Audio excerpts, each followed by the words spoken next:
Arrest వెనకాల ఉన్నటువంటి రాజకీయ కోణం ఏంటి, దీని వెనకాల ఏ రకమైనటువంటి రాజకీయ కోణాలు ఉన్నాయనేది వాళ్ళ మాటలో తెలుసుకునే ప్రయత్నం చేద్దాం. దత్తాత్రేయ గారు నమస్కారం.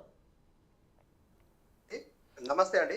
దత్తాత్రేయ గారు, ఎందుకంటే ఈరోజు హరీష్ రావు గారు మీ మాజీ మంత్రివర్యులు బీఆర్ఎస్ పార్టీ నుంచి ఆయన ఈరోజు అరెస్ట్ అయ్యారు. అలాగే హుజురాబాద్ ఎమ్మెల్యే పాడి కౌశిక్ రెడ్డి గారు కూడా ఈరోజు ఇద్దరి మీద కూడా అరెస్టు జరిగింది. సో కోర్టు వాళ్ళని అరెస్ట్ చేయొద్దు అని చెప్పినప్పటికీ కూడా ఈరోజు అలాంటి కొన్ని అంశాలు జరిగినాయి. కాబట్టి అసలు నిజంగా ఈ అరెస్ట్ వెనకాల ఒక రాజకీయ కోణం ఉందా, లేకపోతే కక్షపూరిత చర్యలు ఉన్నాయా, ఏ విధంగా ఉన్నాయని మీరు అనుకుంటున్నారు? ఎందుకంటే గత 2-3 వారాలుగా కేటీఆర్ మీదే కాకుండా హరీష్ రావు మీద కూడా ఫోన్ ట్యాపింగ్ కేసులో అరెస్ట్ కాబోతున్నారని చెప్పేసి అనేక రకాలైనటువంటి వార్తలు వస్తూ ఉన్నప్పటికీ దీని మీద నిన్న జరిగినటువంటి అంశాన్ని చూస్తే మనం ఏ విధంగా దీన్ని బేరేజ్ చేసుకోవచ్చు? నమస్తే అండి. ప్యానెల్లో ఉన్నటువంటి మిత్రులకు, మీకు, యూట్యూబ్ ప్రేక్షకులకు గుడ్ ఈవినింగ్. ఏదైతే ముఖ్యమంత్రి రేవంత్ రెడ్డి గారు ముఖ్యమంత్రి అయిన నాటి నుంచి తన వ్యవహార శైలి మొత్తం కూడా బలమైనటువంటి ప్రధానమైనటువంటి ప్రతిపక్షమైనటువంటి కేటీఆర్, హరీష్ రావు గారు వీరిద్దరిని ఏదో ఒక విధంగా అరెస్ట్ చేయాలని, ఇబ్బంది పెట్టాలనేటువంటి ఒక కుట్ర కోణం అనేటువంటిది ఈరోజు బట్టబయలైంది. ఎందుకింత స్పష్టంగా చెప్తా ఉన్నామంటే, తెలంగాణ ప్రజలకు 6 గ్యారెంటీలు 13 హామీలు ఓవరాల్ గా 420 హామీలు ఇచ్చినటువంటి రేవంత్ రెడ్డి గారు కాంగ్రెస్ ప్రభుత్వం వాటిని అమలు చేయడంలో పూర్తి స్థాయిలో విఫలమైంది. 100 రోజుల్లో 6 గ్యారెంటీలు అని చెప్పినటువంటి రేవంత్ రెడ్డి 100 రోజులు కాదు కదా, 365 రోజులు అవుతున్నా కూడా ఇప్పటి వరకు ఒక్క ఉచిత బస్సు మినహా ఏ కార్యక్రమాన్ని కూడా పూర్తి స్థాయిలో అమలు చేయలేకపోయాడు. సో చాలా సందర్భాలలో రేవంత్ రెడ్డి గారు మాట్లాడుతున్న ప్రతిసారి కేటీఆర్ గారిని, హరీష్ రావు గారిని, కేసీఆర్ గారిని ప్రత్యేకంగా కేసీఆర్ ని కూడా టార్గెట్ చేస్తూ ఆయన సందర్భం ఏది, ఏ మీటింగ్ లో మాట్లాడుతున్నాం, ఏ అంశాలు మాట్లాడాలనేటువంటి విషయాన్ని కూడా పక్కన పెట్టి కేవలం ప్రతిపక్ష నాయకులైనటువంటి కేటీఆర్, హరీష్ రావు గారిని దుమ్మెత్తిపోయాలా, వీలైతే కేసీఆర్ గారిని కూడా తులనాడడం అనేటువంటిది. అంటే తన వివక్షను, తన విశ్వసనీయతను కూడా పక్కన పెట్టేసి తన విలువలన్నిటి కూడా దిగజారి మాట్లాడుతున్న తీరు మొత్తం సమాజం చూస్తా ఉంది. అయితే ఇక్కడ విషయం ఏంటంటే, రేవంత్ రెడ్డి గారు ఒక మాట అన్నారు, అచ్చొచ్చిన ఆంబోతుల్లాగా కేటీఆర్ గారు, హరీష్ రావు గారు తెలంగాణలో తిరుగుతా ఉన్నారు, ప్రతి విషయానికి అడ్డుపడతా ఉన్నారు. మీరు ఏ తెలంగాణ ప్రజల సమస్యలు పరిష్కరించడం కోసం కేటీఆర్ గారు, హరీష్ రావు గారు మీరు ఇచ్చినటువంటి 6 గ్యారెంటీలు 13 హామీలు నెరవేర్చడం కోసం 100% ఏ పాత్ర పోషించడానికైనా సిద్ధంగానే ఉంటారు. ఎందుకంటా ఉన్నామంటే, మాకు తెలంగాణ ప్రజలే ఎజెండా, మాకు తెలంగాణ ప్రజలే ముందు చూపు, తెలంగాణ ప్రజల హక్కులే మా లక్ష్యం. అయితే రేవంత్ రెడ్డి గారు ఈ 5-6 అంటే ముఖ్యంగా 5-6 సంఘటనల వల్ల ఆయన చాలా ఇబ్బంది పడ్డాడు, మానసిక వేదనకు గురయ్యాడు. ఒకటి ప్రధానంగా చెప్పాల్సింది ఏంటంటే లఘుచర్ల ఘటన. కొత్త నియోజకవర్గంలో రైతుల తిరుగుబాటు, రైతులు హ్యూమన్ కమిషన్ ని పోయి కలవడము, SC/ST కమిషన్ ని పోయి కలవడము, మానవ హక్కుల కమిషన్ ని కలవడం వల్ల పరువు మొత్తం మంటలో కలిసిపోయింది. అల్లుడికి ఫార్మా కంపెనీని ఏర్పాటు చేయాలని, ఫార్మా కారిడార్ కోసమే మేము భూములు తీసుకుంటా ఉన్నాం అని చెప్పేసి జూలై 19 నోటిఫికేషన్ విడుదల చేసి దాంట్లో క్లియర్ గా హకింపేట, పోలేపల్లి ప్లస్ ఇది ఏదైతే ఉందో లఘుచర్ల అనేటువంటి 3 ప్రాంతాల్లో మేము ఫార్మా కోసమే భూములు కేటాయిస్తున్నాం, తీసుకుంటున్నాం, స్వీకరిస్తున్నాం అని చెప్పేసి నోటిఫికేషన్ విడుదల చేసినటువంటి రేవంత్ రెడ్డి రెడ్ హ్యాండెడ్ గా ఆ గజెట్ రూపంలో దొరికిపోయాడు.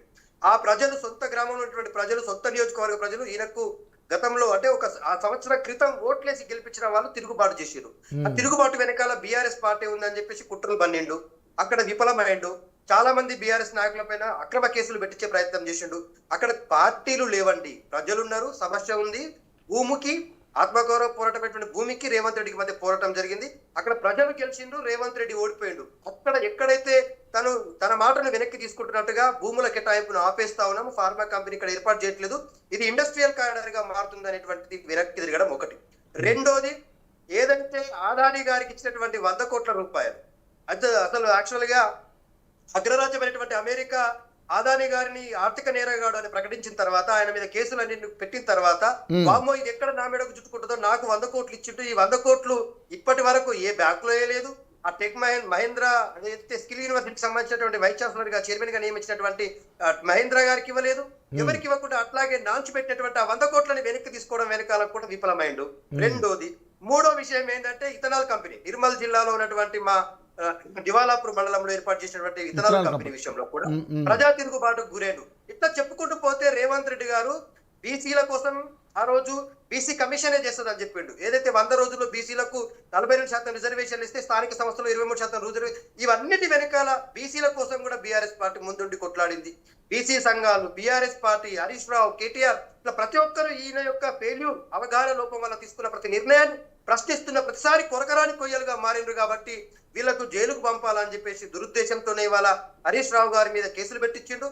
పాత నియోజకవర్గంలో ఎప్పుడో జరిగినటువంటి పాత సంఘటనలన్నింటి కూడా తోడి తవ్వి తీసి వాటిని బయటకు తీసుకొచ్చి వాళ్ళ కేసులు బుక్ చేయించే ప్రయత్నం చేస్తా ఉన్నాడు రేవంత్ రెడ్డి గారికి. ఈ సందర్భంగా యోయో టీవీ ద్వారా చెప్తా ఉన్నాం రవి గారు, ఈయన పెట్టించే అక్రమ కేసులకు భయపడితే అది బీఆర్ఎస్ పార్టీ కాదు, అది కేసీఆర్. కానీ మీరు అక్రమ కేసులు అంటున్నారు దత్తాత్రేయ గారు, కానీ అతని మీద శశిధర్ రెడ్డి అనే అతను ఎవరో, ఆయన మీద గౌడు ఎవరో అతను ఆల్రెడీ పంజగుట్ట పోలీస్ స్టేషన్లో ఆయన మీద కేసు కూడా పెట్టడం జరిగింది. సొంత నియోజకవర్గానికి చెందిన అతను ఫోన్ ట్యాపింగ్ విషయంలో తనను ఇబ్బంది పెట్టారని చెప్పేసి, తన భార్య తను మాట్లాడుకున్న అంశాలన్నింటిలో కూడా తను ఇబ్బంది పెట్టారని చెప్పేసి హరీష్ రావు మీద కేసు పెట్టడం జరిగింది. దాన్ని ఏ విధంగా చూస్తారు మీరు?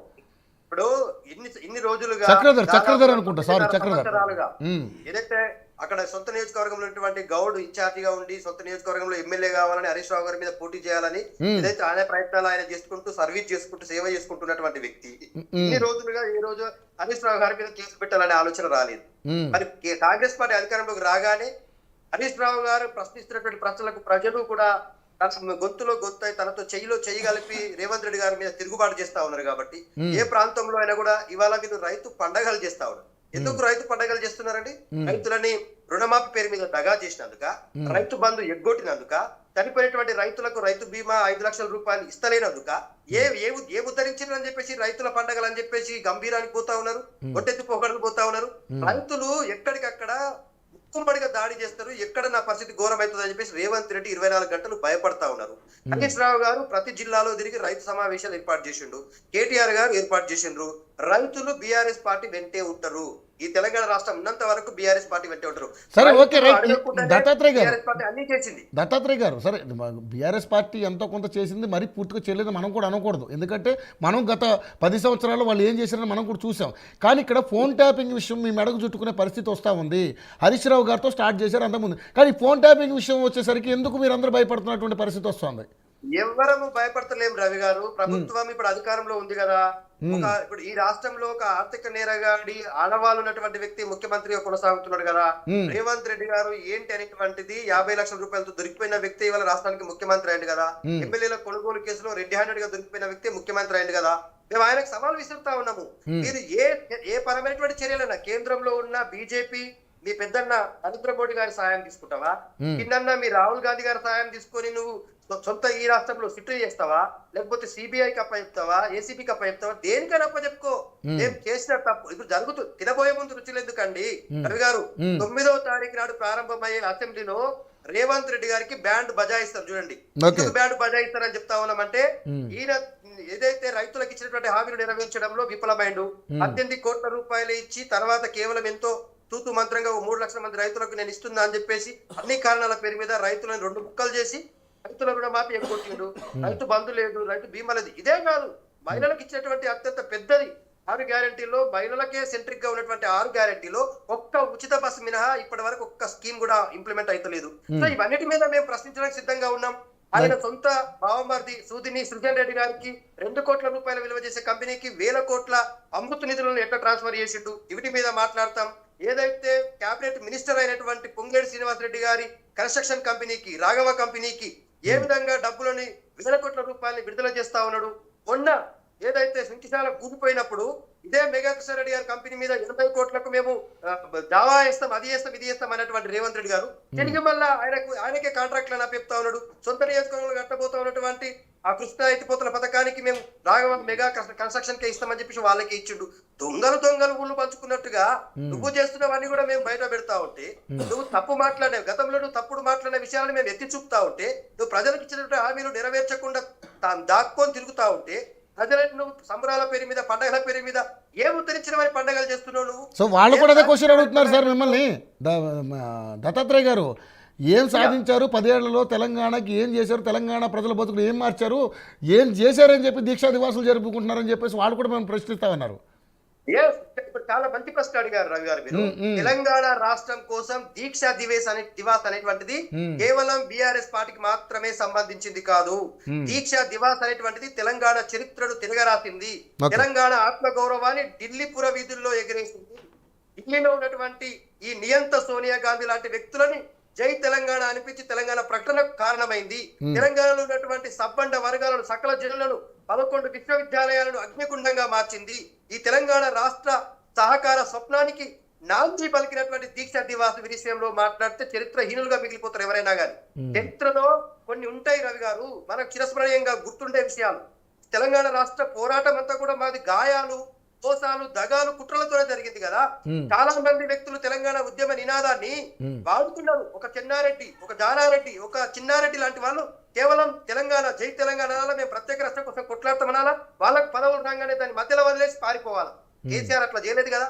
తెలంగాణ ఉద్యమాన్ని భుజానికి ఎత్తుకున్న రోజే చెప్పిండు, నేను ఒకవేళ తెలంగాణ ఉద్యమం నుంచి పదవులకు ఆశపడి పక్కకు పోతే నన్ను రాళ్లతో కొట్టు చాపండి, పోతే అని చెప్పేసి 14 సంవత్సరాల ఆ నినాదాన్ని తన ఒళ్ళు మొత్తం గుండెల్లో పెట్టుకుని తెలంగాణ రాష్ట్రం మొత్తం తిరిగి తెలంగాణ ప్రజలను చైతన్యం చేసి తెలంగాణ రాష్ట్ర స్వప్నం సాకారం అయిన తర్వాత తెలంగాణ రాష్ట్రానికి తొలి ముఖ్యమంత్రి అయి ఇవాళ రాష్ట్రాన్ని ఎంత అభివృద్ధి తీసుకుపోయిందో మనం మాట్లాడుకోవాల్సిన అవసరం ఉంది ఖచ్చితంగా.